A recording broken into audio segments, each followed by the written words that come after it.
تو پھر ہمارا حال بھی شیخ حسینہ جیسا ہے. تو ایک بڑا ہی سخت اس ٹائم تناؤ کا ماحول چل رہا ہے, اضطراب کا ماحول چل رہا ہے. بہرحال اسی اضطراب کے ماحول میں یہ جلسہ ہو رہا تھا. اب اس جلسے میں نے جیسے آپ کو پہلے کہا کہ میں تجزیہ نہیں کروں گا, رپورٹنگ کروں گا. اب ہوا کیا اس جلسے کے اندر؟ اس جلسے نے ہونا تھا رات کو, تو جو کیا گیا. صبح کے وقت جب ظاہر ہے اس جلسے کی تیاریاں عروج پر ہونی تھی اور لوگوں نے پہنچنا شروع ہونا تھا, تو اچانک 9 بجے کے قریب ایک پریس کانفرنس کرتے ہیں, اور وہ کرتے ہیں اعظم سواتی صاحب اڈیالہ جیل کے سامنے سے, اور وہاں سے وہ اعلان کرتے ہیں کہ یہ جلسہ منسوخ کر دیا گیا ہے, اور عمران خان صاحب کی اجازت کے ساتھ یا ان کی ڈائریکشن پر یا ان کے کہنے پر جو ہے, میں نے پہلے بھی کہا کہ میں تجزیہ نہیں کروں گا, میں رپورٹنگ کروں گا جو ہوا, تو ان کی ڈائریکشن پر, ان کے کہنے پر ہم نے یہ جلسہ منسوخ کر دیا. بس ان کا یہ کہنا تھا کہ پورے سوشل میڈیا کے اوپر آگ لگ گئی. پاکستان تحریک انصاف کے اپنے ورکرز نے شدید تنقید کرنا شروع کی, اور انہوں نے کہا کہ یہ جو لیڈرشپ ہے, یہ جو باہر بیٹھی لیڈرشپ ہے ساری کی ساری, مین جیل سے باہر والی جتنی بھی لیڈرشپ ہے, یہ چاہتے ہی نہیں کہ عمران خان باہر آئیں. یہ ملے ہوئے ہیں, کسی نے کہا کہ یہ خود intelligence agencies, ISI, military establishment کے ساتھ ملے ہوئے ہیں, کسی نے کہا کہ یہ ان کے ساتھ مل کے گیم کھیل رہے ہیں, کسی نے کہا کہ نہیں اچھا کیا ہے جلسے کو منسوخ کر کے, کیونکہ اگر جلسہ کیا جاتا, میں نے آپ کو کہا تھا میں دونوں تھاٹس آپ کو بتاؤں گا. ایک تھاٹ پروسیس تو وہ ہے جو ظاہر ہے اس ٹائم آپ کے سامنے دو ڈفرنٹ سائڈ سے تھاٹ پروسیس آ رہا ہے. ایک تھاٹ پروسیس یہ کہہ رہا ہے کہ پاکستان تحریک انصاف نے اچھا کیا, کیونکہ وہاں خون کی ندیاں بہہ سکتی تھیں, وہاں پر جنگ و جدل ہو سکتا تھا, ایک اور 9 مئی ہو سکتا تھا, پارٹی پر اور پابندی لگ سکتی تھی, پارٹی پر اور مسائل بڑھ سکتے تھے, خان صاحب کے لیے, ورکرز کے لیے اور مسائل بڑھ سکتے تھے. ایک نظریہ یہ ہے کہ یہ بہت دانشمندانہ کام کیا ہے جس نے بھی جا کر عمران خان صاحب کو بریف کیا ہے ساری بات کے بارے میں, اور پھر جلسے کو منسوخ کروایا ہے, یا عمران خان صاحب نے کیا ہے وہ بڑی دانشمندانہ حرکت کی ہے یا دانشمندانہ بات کی ہے. ایک تجزیہ یہ ہے. دوسرا تجزیہ یہ ہے جو یہ کہتا ہے کہ نہیں ایسا کچھ نہیں ہے, کوئی خون نہیں بہنا تھا, یہ تمام ملٹری اسٹیبلشمنٹ کی ملی بھگت سے ہوا ہے.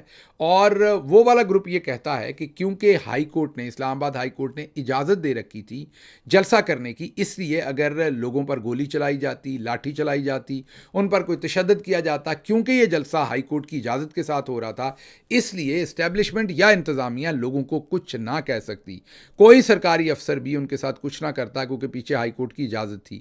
ان حالات کے اندر اگر پبلک امڑ آتی تو پھر پبلک شاید اڈیالہ جیل کی طرف چل پڑتی, کیونکہ بنگلہ دیش کا واقعہ حال ہی میں ہوا اور عمران خان آزاد ہو جاتے.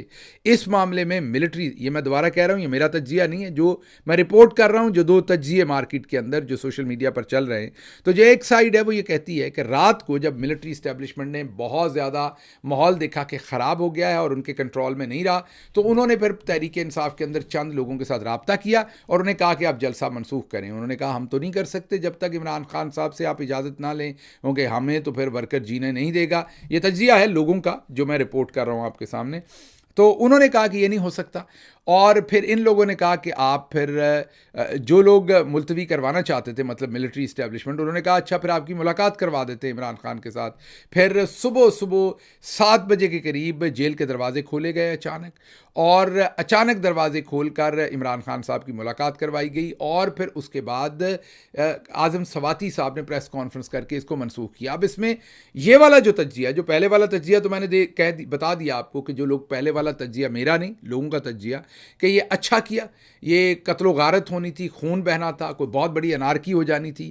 تحریک انصاف نے ذمہ داری کا ثبوت دیا, قومی پارٹی کا ثبوت دیا, اور اس جلسے کو منسوخ کر دیا. وہ والے لوگوں کا تو یہ کہنا ہے. جو دوسرے لوگ ہیں وہ کہتے ہیں نہیں, یہ ملٹری اسٹیبلشمنٹ سے ملی بھگت سے ہوا ہے. عمران خان سے کیسے ملنے چلے گئے صبح 7 بجے؟ صبح 7 بجے کون ملاقات کرواتا ہے؟ اور اگر یہ صبح 7 بجے ملاقات کروائی گئی ہے تو اس کے پیچھے ضرور کوئی سازش ہے, اور سازش یہ ہے کہ عمران خان کو جیل کے اندر ہی رکھنا مقصود ہے, اور سازش یہ ہے کہ عمران خان کو یہ باہر نکالنا ہی نہیں چاہتے. وہ والے لوگ یہ کہتے ہیں, اور وہ یہ کہتے ہیں کہ یہ جو 7 بجے ملاقات کروائی گئی اور بعد میں پریس کانفرنس کروائی گئی, یہی ملٹری اسٹیبلشمنٹ اچیو کرنا چاہتی تھی, اور اس سے پاکستان تحریک انصاف کو بہت بڑا لاس ہوا ہے. اور لاس کیا ہوا ہے کہ ورکرز کے سامنے اعتماد کھو گیا ہے, ورکرز کو بار بار بلایا جاتا ہے پھر جلسہ نہیں کیا جاتا. اب اگلی دفعہ یہ ورکر کو بلائیں گے بھی تو ورکر نہیں نکلے گا کیونکہ اس کو پتہ ہے یہ تو جلسہ کرتے ہی نہیں ہیں. تو یہی ملٹری اسٹیبلشمنٹ چاہتی تھی. اور دوسرا ملٹری اسٹیبلشمنٹ کو یہ ڈر تھا کہ کہیں بنگلہ دیش کی طرح عوام اکٹھی ہو کر چلنا پڑے اڈیالہ کی طرف. اور اس وجہ سے ملٹری اسٹیبلشمنٹ بہت زیادہ پریشر میں تھی کیونکہ اسلام آباد ہائی کورٹ کی اجازت کے بعد یہ جو جلسہ ہونے جا رہا تھا اس پر وہ بہت زیادہ طاقت استعمال نہیں کر سکتے تھے. تو انہوں نے پھر بہت ہی چالاکی کے ساتھ پاکستان تحریک انصاف کے لوگوں کو استعمال کیا. یہ میں دوبارہ کہہ رہا ہوں کہ دو ٹائپ کے تجزیے چل رہے ہیں. آپ نے فیصلہ کرنا ہے کون سا تجزیہ درست ہے کیونکہ میں نے اس پر اپنا تجزیہ نہیں دینا. تو وہ کہتے ہیں کہ یہ انہوں نے ملٹری اسٹیبلشمنٹ یہ اچیو کرنا چاہتی تھی and they used some people from Pakistan Tehreek Insaf اور انہوں نے یہ کیا ہے. یہ دو طرح کے تجزیے ہیں, آپ خود فیصلہ کریں گے. یہ سب سے پہلے تو میں آپ کو ایک مبینہ, مجھے نہیں پتا یہ آڈیو درست ہے غلط ہے لیکن کہا جا رہا ہے پورے سوشل میڈیا پر کہ یہ علیمہ خانم صاحبہ کی آڈیو ہے. انہوں نے اس کو ابھی تک ڈینائی بھی نہیں کیا, انہوں نے نہیں کہا کہ یہ میری آڈیو نہیں ہے. یہ بہرحال آپ کو ایک آڈیو سنواتے ہیں. ان کے سوالات بھی جو میں نے آپ کو کہا نا کہ دو ٹائپ کے مارکیٹ کے اندر تجزیے ہیں یا دو ٹائپ کے تبصرے ہیں. تو پہلا تبصرہ تو میں نے بتا دیا کہ بہت اچھا کیا منسوخ کر کے. جو دوسرا تبصرہ ہے کہ یہ اسٹیبلشمنٹ کی ملی بھگت ہے یا لوگوں کی اپنی ملی بھگت ہے یا یہ چاہتے ہی نہیں عمران خان باہر آئیں, اسی سے کوئنسائڈ ہو رہا ہے جو علیمہ خانم صاحبہ کا وہ ٹکڑا ہے جو مبینہ طور پر کہا جا رہا ہے کہ ان کی آڈیو ہے جس کو انہوں نے ڈینائی نہیں کیا. جب ڈینائی نہیں کیا تو پھر اس کے سچ ہونے کے چانسز زیادہ ہیں. سنیے علیمہ خانم صاحبہ کیا کہتی ہیں کہ ان کا کسی کا ارادہ ہی نہیں ہے اس کو باہر نکالنے کا. عمران کا یہ اسٹیبلشمنٹ نہیں بھیجا ہے نا, انہوں نے دیکھا کہ لوگ ساری پاکستان سے اٹھ کے آ رہے ہیں اور جوش زیادہ ہے. انہوں نے اس وقت 7:30 بجے اعظم سواتی ملنے کیوں گیا, بس یہ ایک سوال ہے. کس نے بھیجا جی؟ اور تاکہ عمران کا جا کے کہو جی ہم ملتوی کریں, آپ کے نام پہ ہم نے ملتوی کرنا ہے. اور میں کئی دفعہ کہہ چکی ہوں کہ عمران خان سے پوچھ کیوں رہے ہیں جیل میں بیٹھے ہوئے, چیئرمین تو باہر بیٹھا ہوا ہے, فیصلے یہ خود کرتے ہیں جب دل کرتا ہے. اور جب یہ اس عمران خان کو نکالنے کی بات آتی تو عمران خان سے جا کے پوچھنے بیٹھ جاتے ہیں.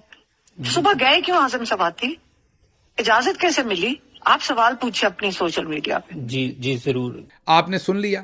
اب میں آپ کو سنواتا ہوں کہ اس پر اپوزیشن کیا کہتی ہے, کیونکہ علیمہ خانم صاحبہ کی بات چیت تو آپ نے سن لی. اس میں وہ یہی کہہ رہی ہیں اپنی مبینہ آڈیو کے اندر کہ یہ 7 بجے کس نے ملاقات کروائی, کس نے جیل کے دروازے کھولے, یہ کیوں ملنے گئے, انہوں نے عمران خان سے کیوں پوچھا.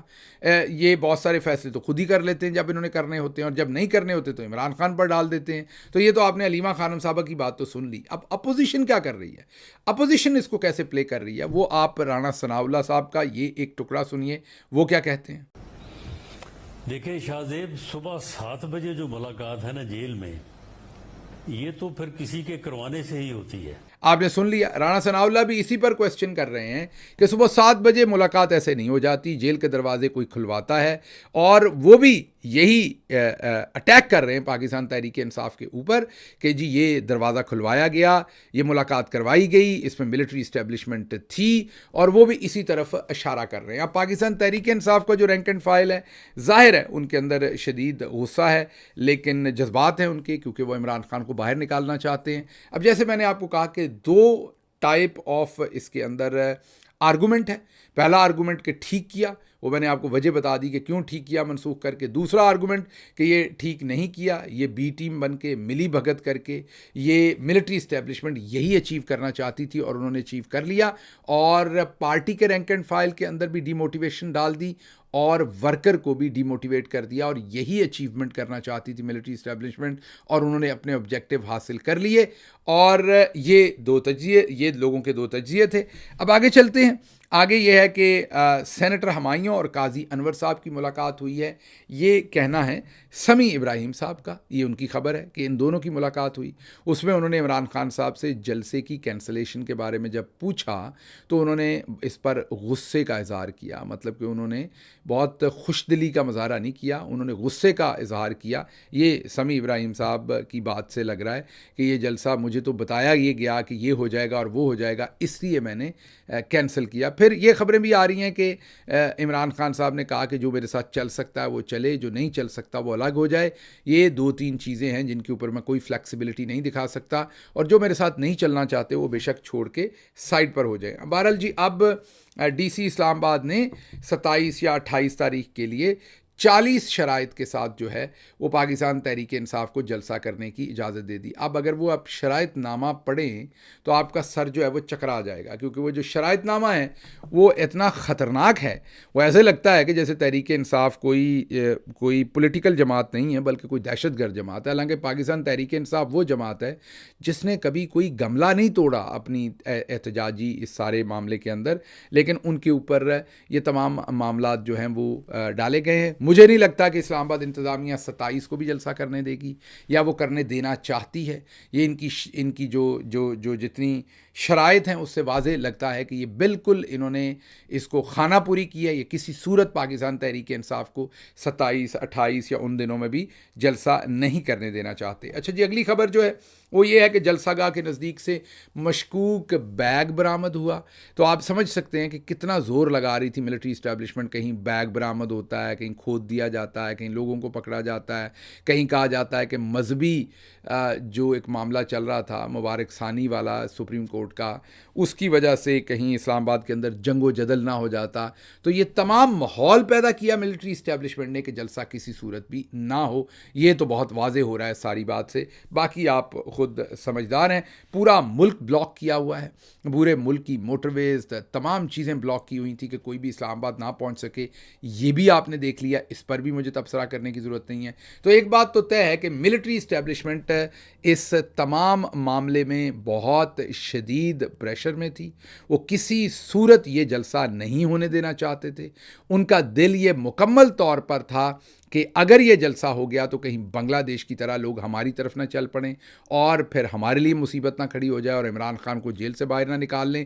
ان تمام حالات کی وجہ سے بیگ بھی نکلے, زمینیں بھی کھودی گئیں, لوگوں کو بھی پکڑا گیا اور سب کچھ کیا گیا. تو اس سے یہ تو واضح ہوتا ہے کہ جلسہ رکوانے میں ملٹری اسٹیبلشمنٹ بہت ہی زیادہ سیریس تھی اور کسی حد تک بھی جانا چاہتی تھی, اور وہ گئی بھی, اور انہوں نے پھر وہ جلسہ رکوا بھی لیا. بھلے جو بھی ماحول کریٹ کر کے, جو بھی جھوٹ سچ بول کے, جو بھی انہوں نے کیا, لیکن بہرحال وہ جلسہ رکوانے میں کامیاب ہو گئے. اگلی خبر ہے جی کہ 4 دن میں 30 ارب روپے جو ہیں وہ تباہ ہو گئے ہیں, برباد ہو گئے ہیں آئی ٹی سیکٹر کے. یہ ہم نہیں کہہ رہے, یہ آئی ٹی سیکٹر کے جو معتبرین ہیں وہ کہہ رہے ہیں. جو ایسے لوگ ہیں جو آئی ٹی سیکٹر میں کام کرتے ہیں, انہوں نے اب ایک پریس کانفرنس کی ہے. انہوں نے کہا ہے کہ انٹرنیٹ کو جو سلو کیا گیا ہے وہ ملک کی آئی ٹی سیکٹر کو تباہ کر دیا گیا پریکٹیکلی, اور اس وقت 4 دنوں کے اندر 30 ارب روپے کا نقصان کیا ہے آئی ٹی سیکٹر کا. ایک طرف آپ دیکھیں گے یہ حکومت ایک ڈالر مانگتی پھر رہی ہے, اور دوسری طرف یہ ایک سیکٹر کو جو ہے وہ تباہ کر رہی ہے. اور یہ مقبول جان صاحب کی گرفتاری, آپ کو پتا ہے کہ انہیں گرفتار کیا گیا, ایف آئی اے نے ان پر پرچہ دے دیا ہے. اب ان کی 4 دن کا ان کا ریمانڈ جو ہے وہ دے دیا گیا ہے. میں ابھی سے آپ کو بتا دیتا ہوں اس کیس میں کیا ہونا ہے. 4 دن کے ریمانڈ کے بعد انہیں پیش کیا جائے گا, اس کے بعد ان کو جوڈیشل کیا جائے گا, پھر چند دن کے اندر ان کی ضمانت ہو جائے گی. یہی اس کیس کا انجام ہوگا اور اس میں کچھ نہیں کیا جائے گا. جو بھی وکیل صاحب ہوں گے وہ پھر بتائیں گے کہ ان کو میں نے چھڑوا لیا. حالانکہ میں آپ کو پہلے سے بتا رہا ہوں کہ اس کیس کا انجام کیا ہونا ہے.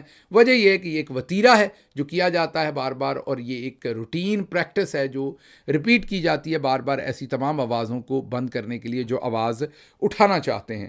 اچھا جی, اگلی خبر آپ کے سامنے رکھیں گے کہ واسق قیوم عباسی اور عمر تنویر بٹ, واسق قیوم عباسی اور عمر تنویر بٹ دونوں ینگ, ایک بہت ہی میں یہ کہوں گا کہ بہت ہی سرگرم کارکنان بھی تھے اور ہمارے پولیٹیکل لوکل لیڈران بھی تھے پاکستان تحریک انصاف کے راولپنڈی سے. ان سے پارٹی چھڑوانے کے ٹویٹس بھی کروائے گئے تھے, یاد کیجئے 9 مئی کے بعد, اور ان کا دفعہ 164 کا بیان بھی مقدمے کا حصہ بنایا گیا تھا 9 مئی کا. اور اب انہوں نے عدالت میں آ کر کہا ہے کہ جو دفعہ 164 کا ان کا بیان عمران خان کے خلاف لیا گیا تھا, ان کا اس سے کوئی لینا دینا نہیں, اس کو بالکل اون نہیں کرتے, ان کا اس پورے بیان سے کچھ لینا دینا نہیں, اور وہ بیان جو ہے وہ جھوٹ کا پلندہ ہے, وہ اس کے ساتھ ایسوسیٹ نہیں ہونا چاہتے, یہ انہوں نے کہا ہے. بہرحال آگے چلتے ہیں.